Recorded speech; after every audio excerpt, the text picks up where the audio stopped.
রবি ঠাকুরের জন্মদিনে কবির উদ্দেশ্যে আমার তরফ থেকে এই ছোট্ট শ্রদ্ধার্ঘ্য। প্রজ্ঞাসুন্দরী দেবীর আমিষ নিরামিষের যে বইয়ের প্রথম খণ্ড আছে, সেই বইতে আলু পটল দিয়ে মুগ ডালের একটি রেসিপি দেখেছিলাম। হুবহু হয়তো সেইভাবে বানাতে পারিনি, তাও অনেকটা চেষ্টা করেছি সেই রকম করে আপনাদের কাছে রেসিপিটা তুলে ধরতে। প্রথমে আমি 1 কাপ মুগ ডালকে খুব ভালো করে এইভাবে কড়াইতে ভেজে নেব। যদি আপনারা সোনা মুগ ডাল পান তাহলে তো খুব ভালো হয়। একটু লাল মতন ভাজা হয়ে গেলে তারপরে আমরা একটা বাটিতে ডালটাকে ঢেলে নিয়ে খুব ভালো করে 3 থেকে 4 বার কলের জলে ধুয়ে নেব। ডাল ধোয়া হয়ে গেলে তারপরে আমরা 1/2 লিটার জল দিয়ে ডালটাকে সেদ্ধ করতে দেব, একটুখানি স্বাদ মতন নুন আর কাঁচা লঙ্কা দিয়ে।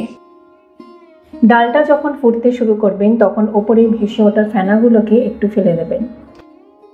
এখানে আমি 2টো আলু আর 3টে পটল নিয়েছি। ভালো করে খোসা ছাড়িয়ে ডুমো ডুমো করে কেটে নুন আর হলুদ দিয়ে মাখিয়ে দিতে হবে।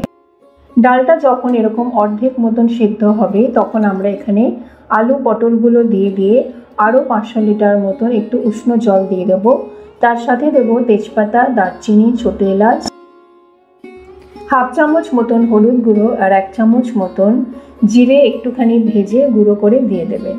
তারপরে সব কিছু খুব ভালো করে মিশিয়ে দিয়ে আমরা ঢাকা দিয়ে ডালটাকে সেদ্ধ হতে দেব যতক্ষণ না পর্যন্ত সবজি দুটো খুব ভালোভাবে সেদ্ধ হয়ে যায়। এখানে দেখুন আলু আর পটল খুব ভালো করে সেদ্ধ হয়ে গেছে এবং ডালের জলও অনেকটা শুকিয়ে এসছে।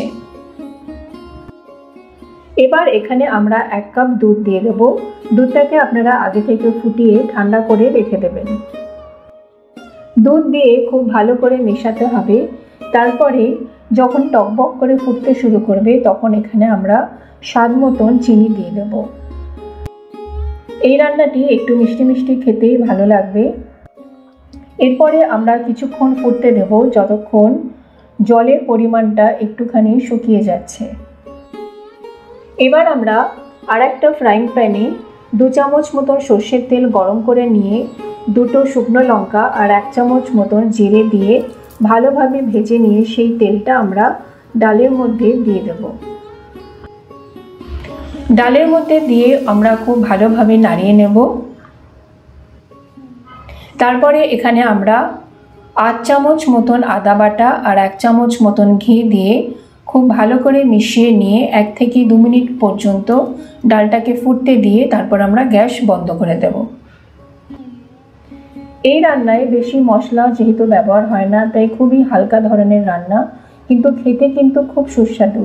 বিশেষ করে গরমের দিনে কিন্তু আলু পটল দিয়ে এই মুগ ডাল খেতে দারুণ লাগে। গরম গরম ভাতের সাথে এই ডাল পরিবেশন করবেন। যদি রেসিপিটি ভালো লাগে তাহলে রেসিপি দেখতে দেখতে একটা লাইক অবশ্যই করে দেবেন। তাহলে আজকের মতন আসি, আরও একটি নতুন রেসিপি নিয়ে খুব শীঘ্র দেখা হবে আপনাদের সাথে। নমস্কার।